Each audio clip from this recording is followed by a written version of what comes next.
Have you ever wondered why some children seem to have an unshakable inner strength, even in the fiercest storms? Why certain stories travel across millennia and still today touch the heart of an autistic child who feels misunderstood, or calm the racing mind of a child with ADHD? The answer lives in the old halls of the Roman Empire, in the teachings of enslaved people who became masters of wisdom, and in the reflections of emperors who discovered that true power isn't in controlling the world, but in mastering oneself. Today, you're going to discover something extraordinary. The same stories that strengthened gladiators, consoled emperors, and freed the enslaved may be the key to unlocking your neurodivergent child's inner strength. We're not talking about fairy tales with impossible endings. We're talking about parables tested by 2,000 years of human history, stories that teach that being different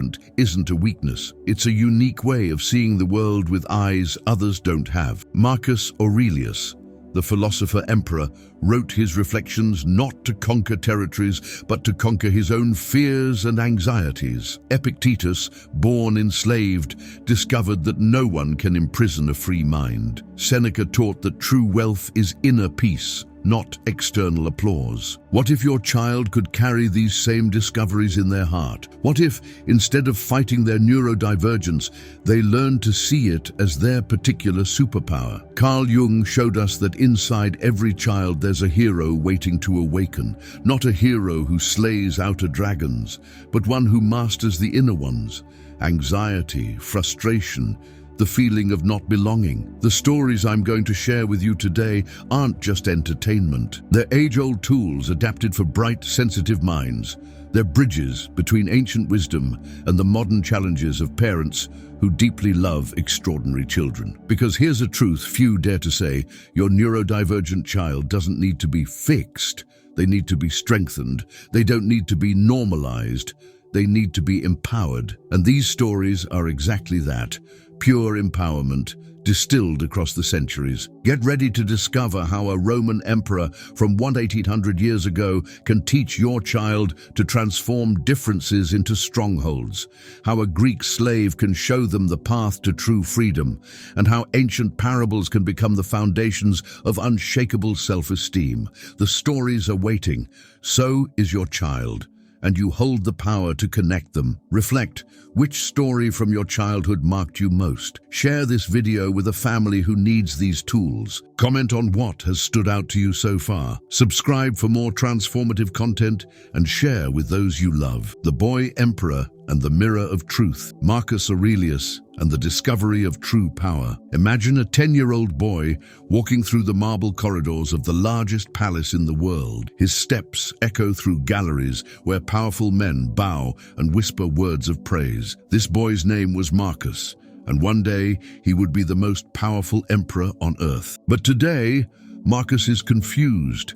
Today he discovered something unsettling. People say different things when they think he's not listening. In the throne room, everyone shouts, "How intelligent, how perfect, how special." But in the garden, when Marcus hides behind the columns, he hears the whispers, "Strange boy, always asking questions. Why doesn't he play like the other kids?" Marcus feels something burning in his chest, something you, the parent of a neurodivergent child, know well. It's that feeling of not fitting in, even when everyone says you're special. What if I told you this moment of pain became the seed of the greatest wisdom ever written about self-acceptance? Marcus grew up carrying a question that tormented his young heart. Who am I really? The perfect child they praise, or the strange child they whisper about? One day, his Stoic tutor, Junius Rusticus, brought him a mirror of polished bronze. Not a common mirror, but one said to reveal a deeper truth. "Marcus,"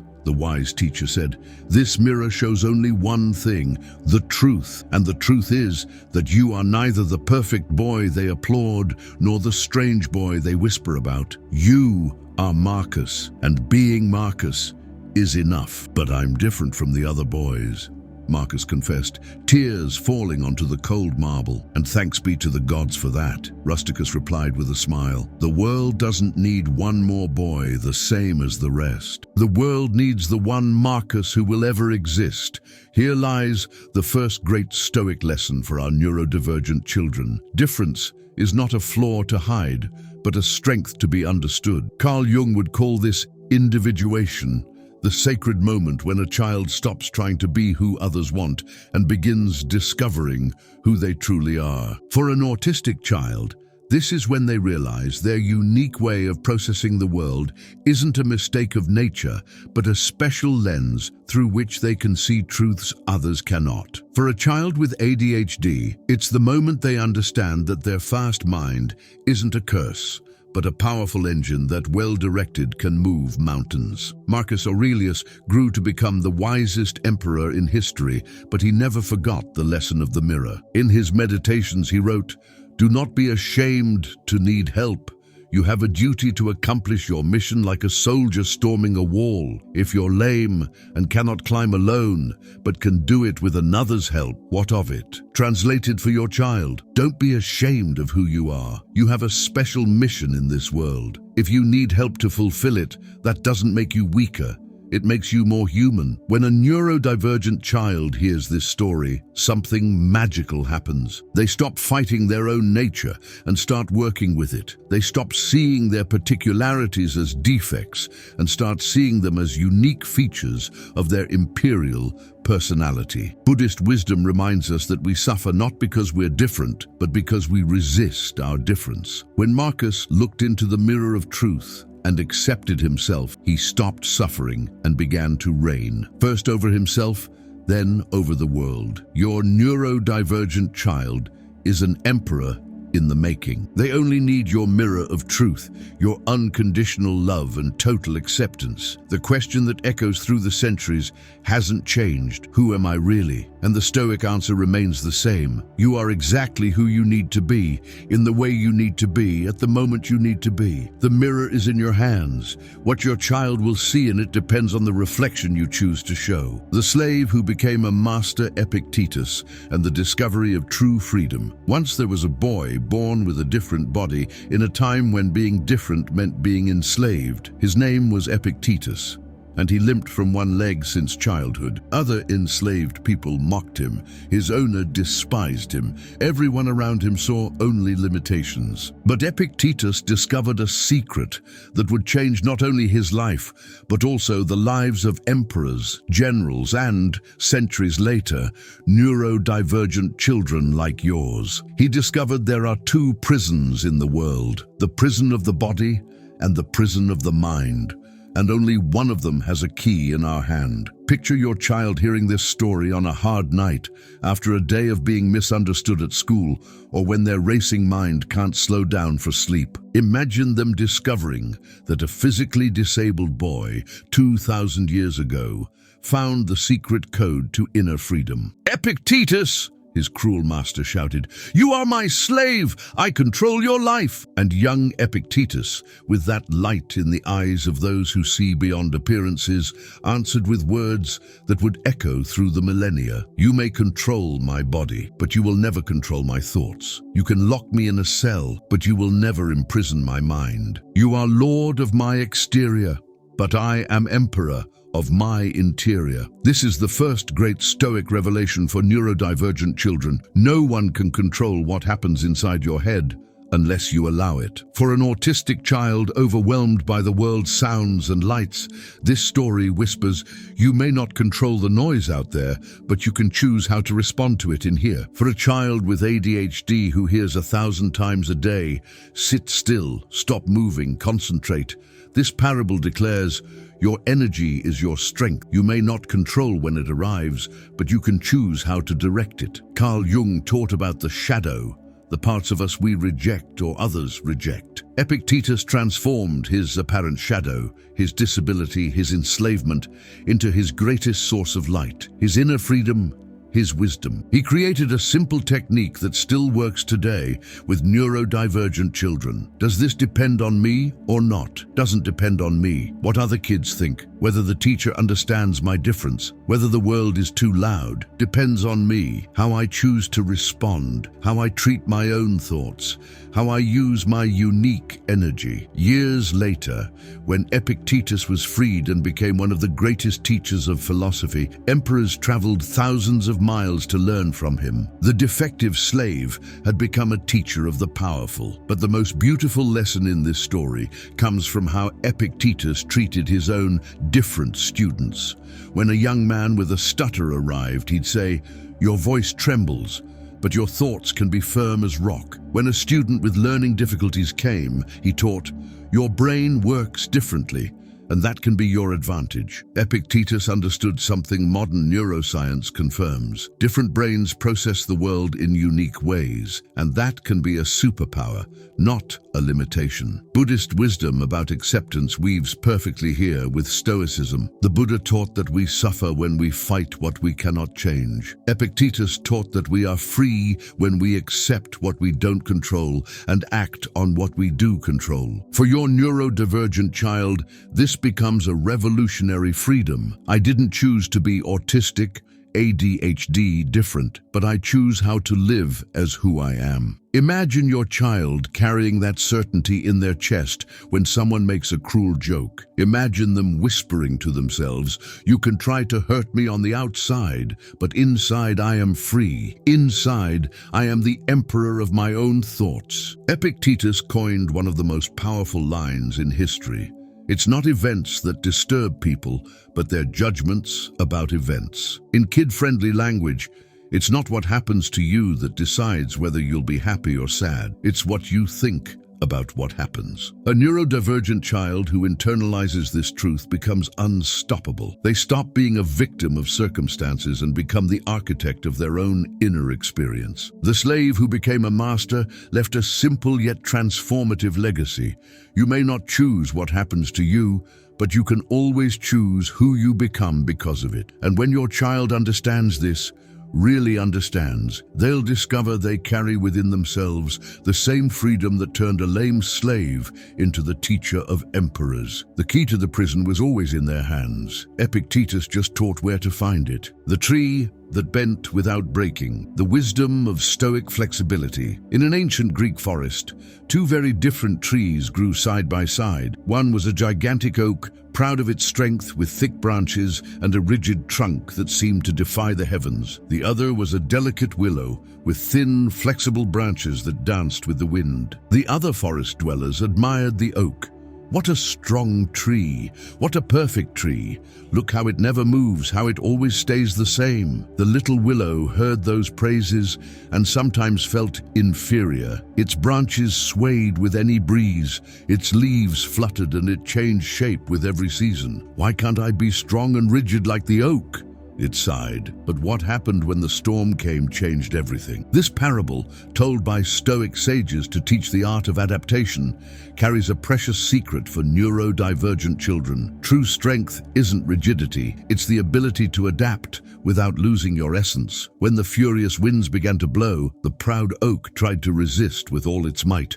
"I will not bend," it shouted at the storm. "I am strong, I am perfect." But the more it resisted, the harder the storm pressed. Its rigid branches began to crack. Its roots, used only to firm ground, didn't know how to manage the waterlogged earth. And when the strongest gust came, crack, the magnificent oak split in two. The willow, meanwhile, did something completely different. When it felt the first winds, it simply bowed.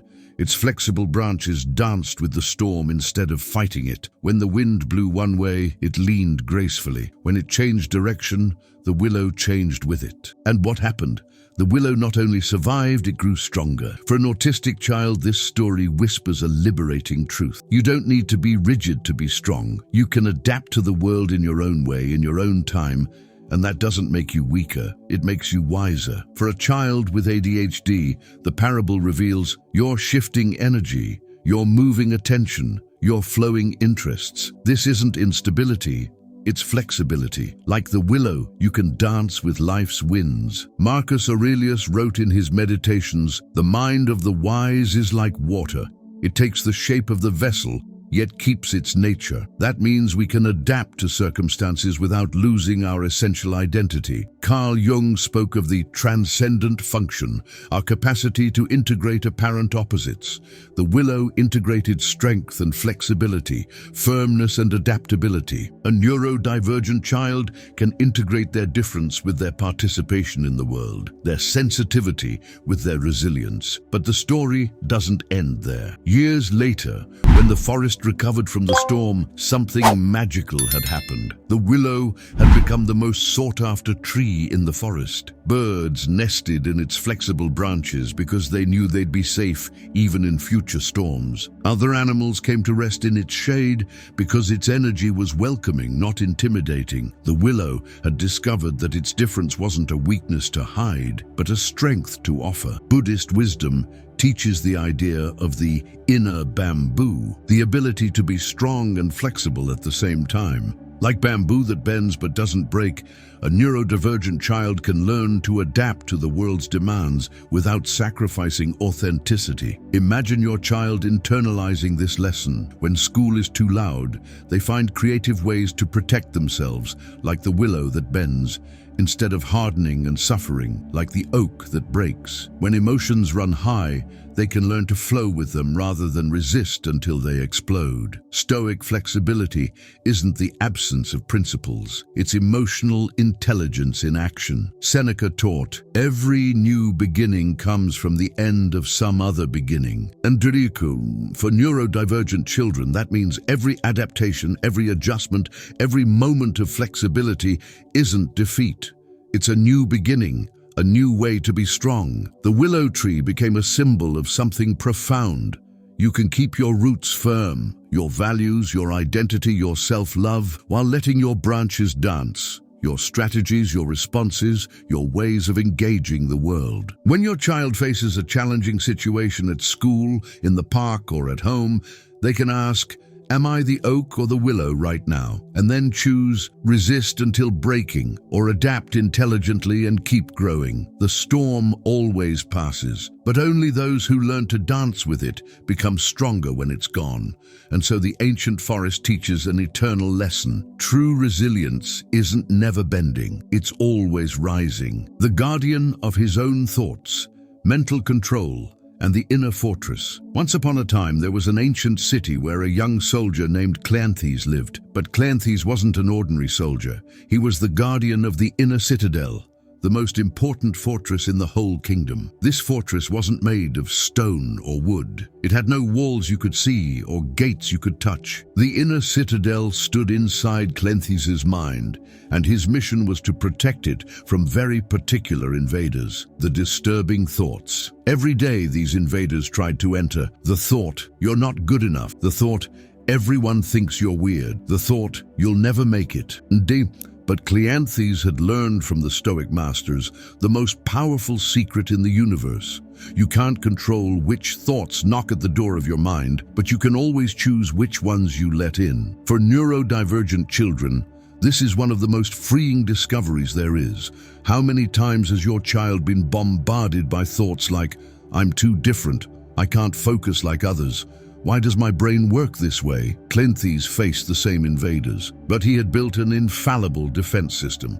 First, he learned to identify the invaders. When a disturbing thought approached the gates of his mind, he didn't pretend it wasn't there. Instead, he observed, here comes the thought, "You're too different," trying to get in again. Epictetus, the great master, taught that the first step to controlling our thoughts is realizing they're only visitors, not owners of our mind. Second, Cleanthes learned to question the invaders. Instead of automatically accepting every thought, he asked, "Is this thought true? Is it useful? Does it make me stronger or weaker? Is it a fact or just an opinion?" For an autistic child who thinks "I'm too weird," this becomes weird according to whom? Is being different really bad, or is it just a unique way of seeing the world? For a child with ADHD who tortures themselves with "I can't focus," it becomes, Can't focus on what? On things that don't interest me? But what about when I'm doing something I love? My mind doesn't stop. Maybe that's a strength, not a weakness. Third, and most important, Cleanthes learned that he was the king of his own mental fortress. No thought entered without his permission. No emotion took over without his say-so. Carl Jung called this the directing function of consciousness, our capacity to observe our own mental processes and make deliberate choices about them. It's as if we have a wise inner observer who can see thoughts arriving and decide consciously how to respond. The most powerful technique of Cleanthes, guardian thoughts. Cleanthes' most powerful technique was this. He created guardian thoughts. For every intruder that tried to enter, he had a specific guardian waiting at the door. When the intruder whispered, "You are too different," the guardian replied, "Different means unique. Unique means valuable. Valuable means powerful." And when the voice said, "You will never succeed," another guardian declared, "I succeed in my time, in my way, with my special strength." When everyone thinks you're strange, tried to break in, the strongest guardian of all whispered, "The most extraordinary people in history were called strange first." Here, Buddhist mindfulness fits perfectly. Mindfulness doesn't mean stopping thoughts. It means observing them with compassion and consciously choosing how to respond. Marcus Aurelius wrote, "You have power over your mind, not outside events. Realize this and you will find strength." Translated into a child's language, you're the boss of your thoughts. Once you see that, you'll realize you're stronger than you ever imagined. Now imagine your child using this technique. In a noisy classroom, instead of thinking, "I can't stand this noise," they choose, "My ears are sensitive because they catch details others can't. That makes me special." When others make jokes, instead of accepting, "I'm the punchline," they decide, "They don't understand my unique way of being, but I do, and that's what matters." During a meltdown, instead of drowning in, "I'm losing control," they breathe and remember, "My feelings are intense because my heart is big.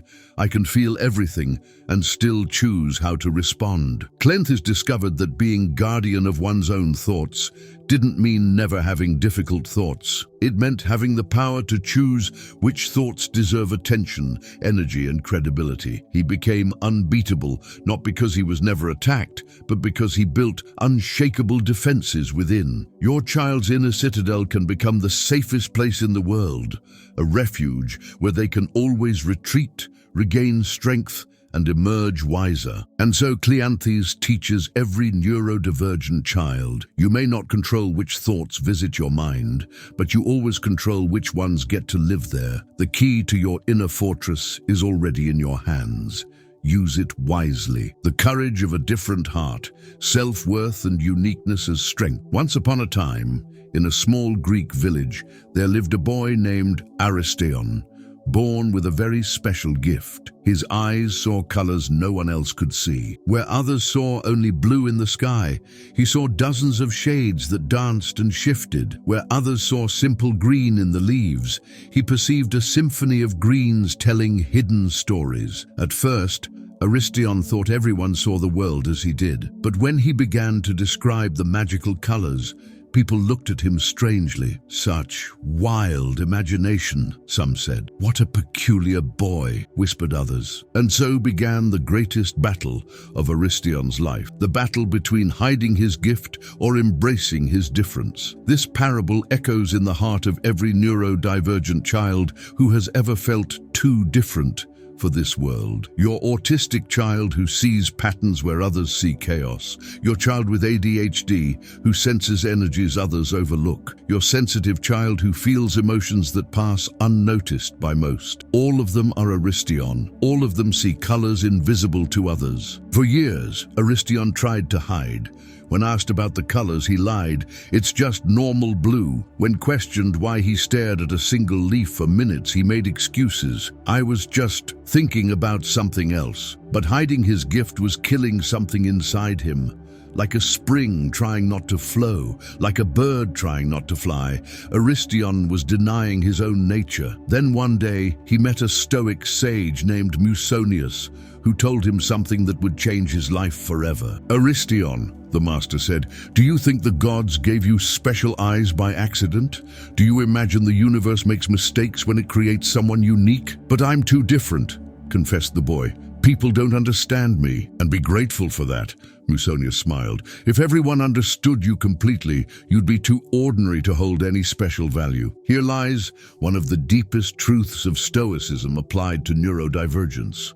What makes you different is not a flaw in the system, it's a special feature the world needs. Carl Jung spoke of individuation, the sacred process of becoming fully who we are meant to be. For neurodivergent children, this process isn't about becoming normal, but about becoming magnificently, authentically themselves. Marcus Aurelius, who wrestled with his own sensitivities, once wrote, "Very little is needed to make a happy life. It is all within yourself, in your way of thinking." For your child, this means you don't need to change who you are to be happy. You need to understand who you are and celebrate it. Musonius taught Aristion 3 lessons every neurodivergent child needs to hear. First lesson, your difference is not a defect, it's a specialization. You're not an ordinary boy with a vision problem. You're a specialist in colors others cannot see. There's a world of difference between those two ways of seeing yourself. For an autistic child, you're not an ordinary child with social struggles. You're a specialist in details, patterns, and depth others cannot reach. For a child with ADHD, you're not an ordinary child who can't focus. You're a specialist in energy, creativity, and fast connections others cannot make. Second lesson, the world needs what only you can offer. Musonius took Aristion to a renowned painter struggling to capture the colors of the sunset. "Help him," said the master. When Aristion described the hundreds of shades he saw in the sky, the painter was astonished. With the boy's special eyes, he created the most beautiful painting the city had ever seen. "See?" Musonius told him. "Your difference is not just for you. It's a gift you can give the world." Third lesson, courage is not the absence of fear, it's action despite fear. Aristion, you will feel afraid of being different for the rest of your life. That's human, but Stoic courage is not never feeling fear. It's continuing to be authentic even when fear whispers for you to hide. Here, Buddhist compassion intertwines. We begin with compassion for ourselves, accepting our unique nature, and then extend that compassion to others who are also different in their own ways. Years later, Aristion became the most respected artist of the region. People traveled from far away to see the paintings only he could create, because only he could see the colors they revealed. His difference, once a source of shame, had become his greatest strength. But the most beautiful lesson of this story is that Aristion never forgot the frightened boy who once tried to hide his gift. He became a mentor to other different children, the ones who heard music in numbers, who felt colors in words, who saw patterns where others saw confusion. To each of them, he whispered the same secret Musonius had once told him: your difference is not your obstacle, it's your superpower. Seneca wrote, "Every new beginning comes from the end of some other beginning." For your neurodivergent child, this means that ending the attempt to be normal is the beginning of becoming extraordinary. The courage of a different heart doesn't shout, it whispers, "I am exactly who I'm meant to be, exactly as I'm meant to be, exactly when I'm meant to be." And when your child embraces this truth, they will discover within themselves the same power that transformed a strange boy into the most admired artist of his time. The world is waiting for the colors only your child can see. The patient gardener growth in its own time. On a distant mountain in ancient Greece lived a very special gardener named Timotheus. His garden was unlike any other, for in it grew the rarest and most beautiful plants ever seen. But there was a secret in Timotheus's garden that few understood.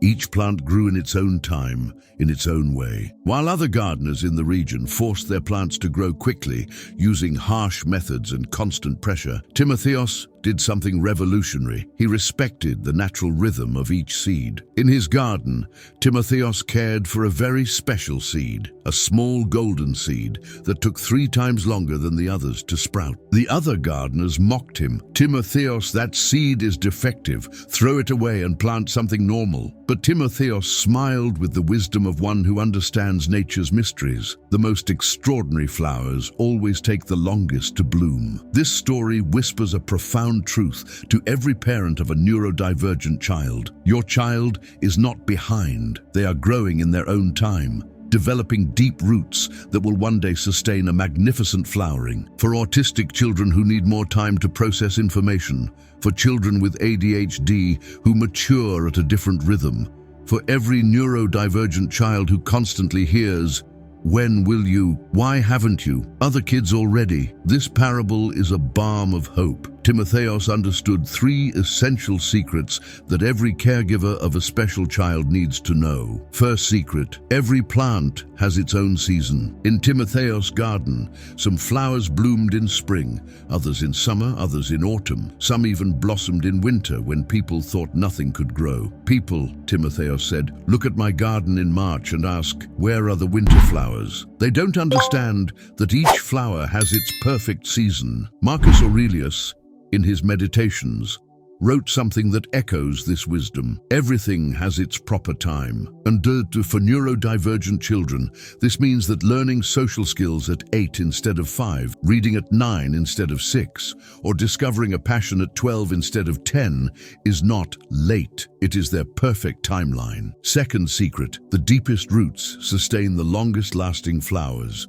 The golden seed took so long to sprout because it was developing an extraordinary root system. Roots that reached into depths other plants could never imagine. While other plants grow quickly but have shallow roots, he explained, my golden seed is building roots that will hold fast through storms that would topple normal plants. Carl Jung spoke of individuation as a journey that cannot be rushed. Neurodivergent children are often developing invisible roots, self-knowledge, emotional resilience, unique abilities that take time but are fundamental. An autistic child who takes longer to speak may be cultivating extraordinary powers of observation and analysis. A child with ADHD who seems immature may be preserving a creativity and spontaneity others lose far too soon. Third secret, the gardener's patience determines the garden's beauty. Timotheus never pulled up a plant for being late. He never compared his flowers to his neighbors.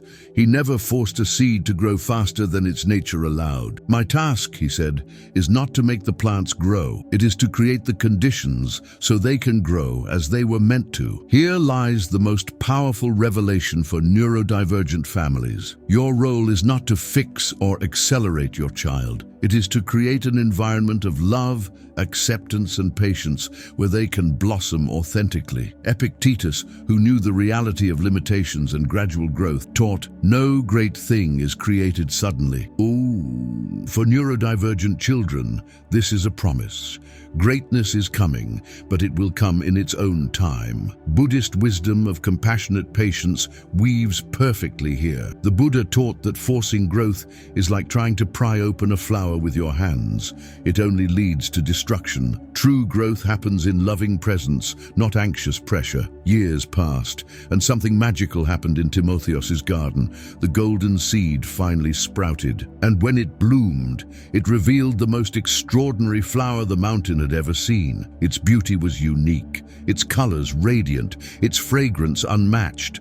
So much so that people traveled from distant lands just to behold it. You see, Timotheus told the other gardeners, if I had rushed its germination, if I had tried to make it grow like the other plants, it would never have become what it was destined to be. Its delay was not a flaw, it was preparation for magnificence.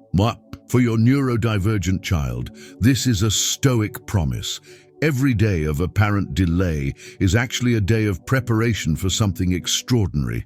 Every moment of growth at their own pace is building something the world has not yet seen, but desperately needs. Seneca taught, time reveals all things. For neurodivergent families, this means that what seems like difficulty today may tomorrow reveal itself as a precious singularity. The patient gardener teaches us that there are no late flowers, only flowers that bloom in their perfect moment. And when you see your child blossom in their own time, in their own way, you will understand what Timotheus always knew. The rarest flowers are always worth the wait. Your garden is growing. Be patient. The bloom is coming. The spring that never dries. Inexhaustible. Inner strength. In the heart of a sacred mountain in ancient Greece, there was a mysterious spring known as the spring that never dries. Unlike every other source of water, which depended on rains and seasons, this spring poured forth crystal clear water endlessly,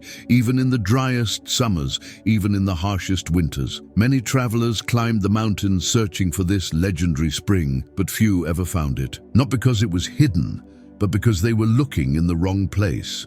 They searched outside when they should have been searching within. A young man named Lysander, born with a different heart, too sensitive for some, too intense for others, spent years looking for this spring.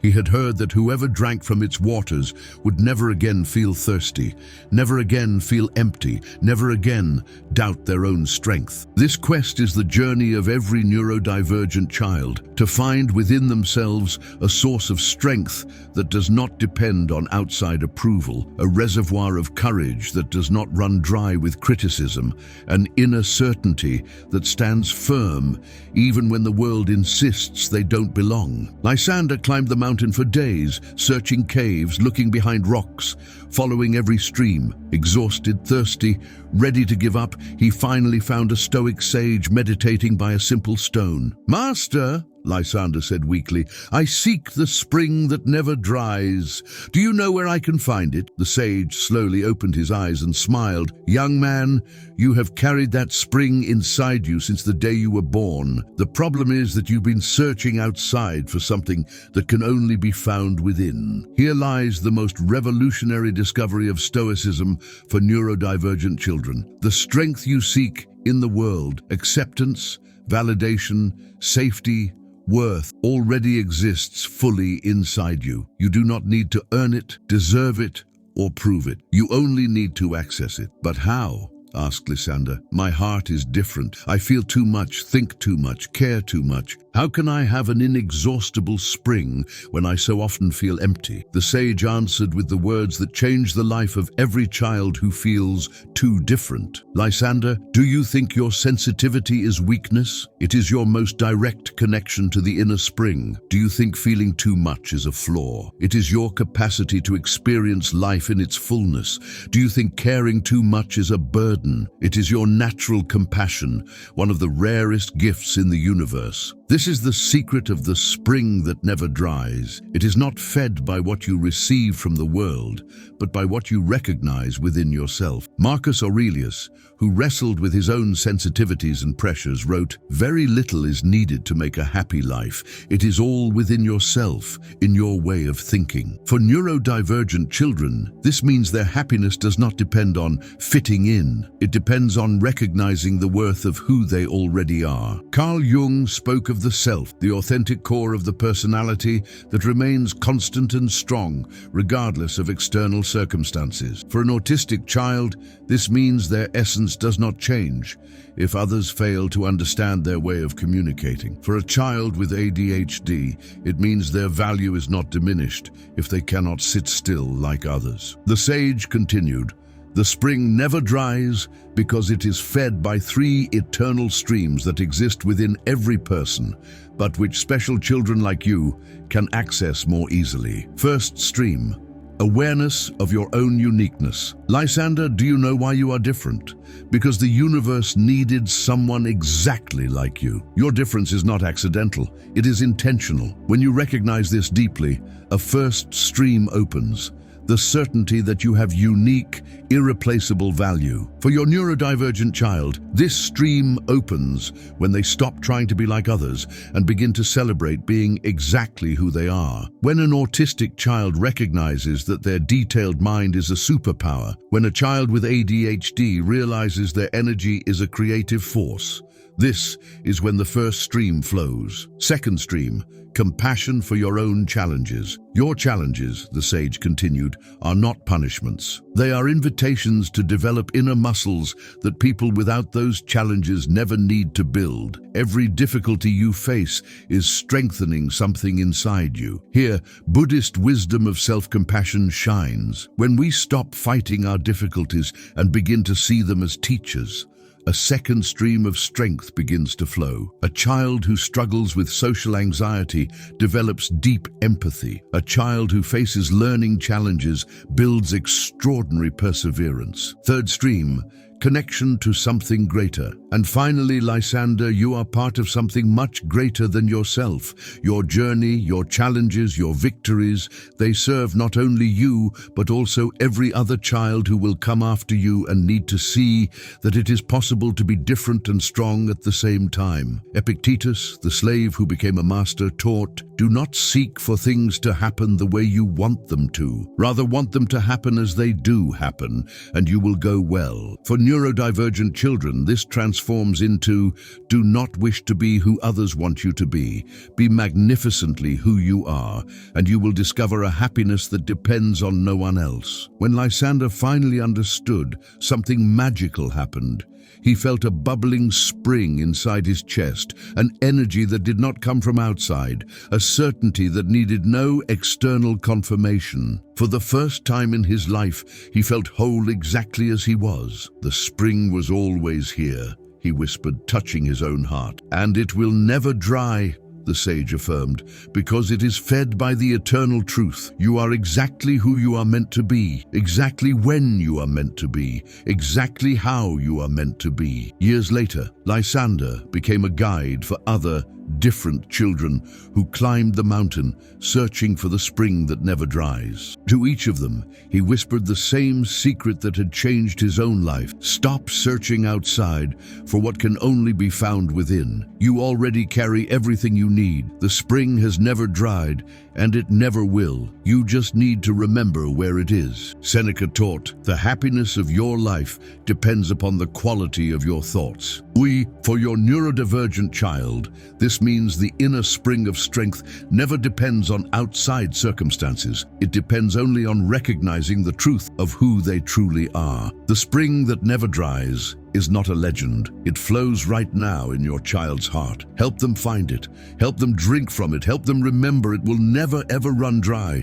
The strength is within. It always has been. It always will be. The eternal legacy of stories of strength. 2,000 years ago, a Roman emperor wrote these words in his private journal. When you wake up in the morning, tell yourself, today I will meet people who are intrusive, ungrateful, arrogant, deceitful, envious, and unsocial. They are like this because they do not know the difference between good and evil. But I, who have seen the nature of good, that it is beautiful, and the nature of evil, that it is ugly, cannot be harmed by any of them. Marcus Aurelius could never have imagined that these words, written to strengthen his own heart, would one day console an autistic child being teased on the playground, or give courage to a child with ADHD feeling misunderstood in the classroom. And yet, that is exactly what just happened. Through these 7 Stoic stories, you have handed your neurodivergent child an arsenal of inner strength that has withstood the test of millennia. You have planted in their heart seeds of wisdom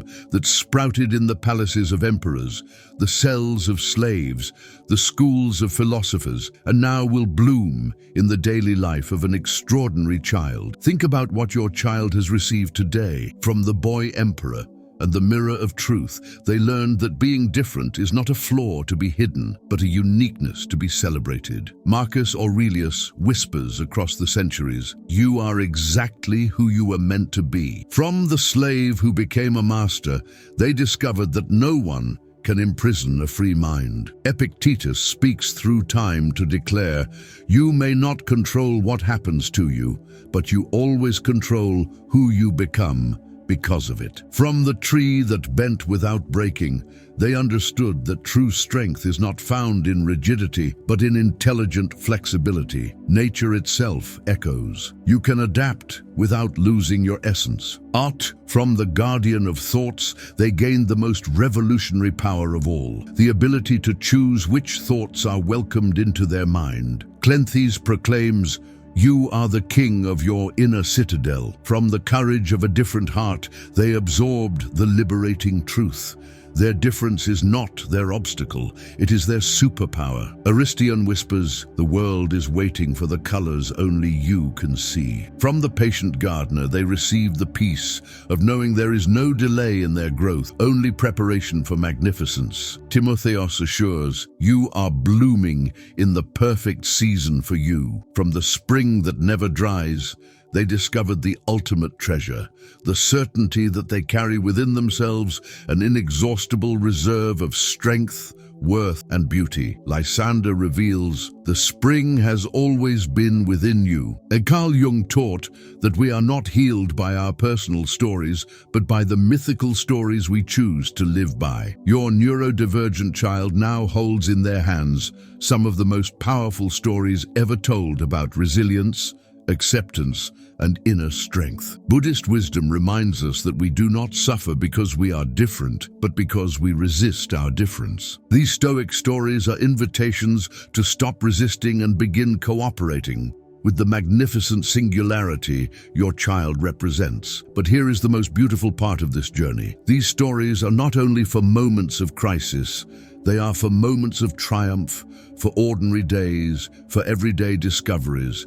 They are lenses through which your child can see the world and themselves with eyes of strength, not deficiency. When they find themselves in a classroom too loud, they can whisper, "I am like Marcus Aurelius, different but strong." When someone does not understand their unique way of communicating, they can remember, "I am like Epictetus, free in my mind." When they need to adapt to a new situation, they can think, "I am like the willow, flexible but firm." When intrusive thoughts come knocking, they can declare, "I am like Cleanthes, the guardian of my own mind." When their uniqueness is questioned, they can affirm, "I am like Aristian, I see colors others cannot see." When they feel they are not growing fast enough, they can breathe, "I am like the golden seed, blooming in my own time." And when they need strength, they can touch their heart and remember, "I am like Lysander, I carry an inexhaustible spring within me." Seneca wrote, "Every new beginning comes from the end of some other beginning." And for your child, the end of trying to be normal is the beginning of becoming extraordinary. The end of fighting their nature is the beginning of dancing with their singularity. Marcus Aurelius declared, "Always live in harmony with the nature of the universe and with your own nature." Your neurodivergent child is not a mistake of nature. They are nature itself, expressing its infinite creativity. Epictetus proclaimed, "You are an actor in a play the author chose to write this way." Your child was not wrongly cast in the role of life. They are the perfect protagonist of the unique story only they can tell. These are not just stories you told today. They are eternal truths that have now planted roots in your child's heart. In the years to come, when they face challenges you cannot yet imagine, these seeds of wisdom will sprout and offer shade, nourishment, and guidance. The greatest gift you can give a neurodivergent child is not the promise that one day they will be normal. It is the absolute certainty that they are already magnificent exactly as they are. And now, through wisdom tested by 2,000 years, your child carries this certainty not merely as hope, but as truth, engraved in the eternal marble of Stoic philosophy. The stories have been told, the seeds have been planted, the strength has been passed on. Your neurodivergent child now walks the halls of life, carrying in their heart the same power that sustained emperors, freed slaves, and illuminated sages. They are ready. The stories guarantee it. And you were the wise gardener who planted this forest of strength in their soul. The journey continues, but now they do not walk alone. They walk accompanied by the greatest masters of inner strength humanity has ever known. And that makes all the difference. Reflect. Which of these 7 stories touched your heart the most? How can you revisit them with your child in the coming days? Share this video with other families who need to discover these ancient tools of empowerment. Comment below. Which story will you tell your child first? Subscribe to the channel for more transformative content that combines ancient wisdom with the modern challenges of neurodivergence. Share this video because somewhere there is a neurodivergent child waiting to discover that they carry within themselves the strength of emperors and the wisdom of philosophers. Stoic stories do not die, they are passed on, and today, through you, they have reached the heart of someone who needed them most.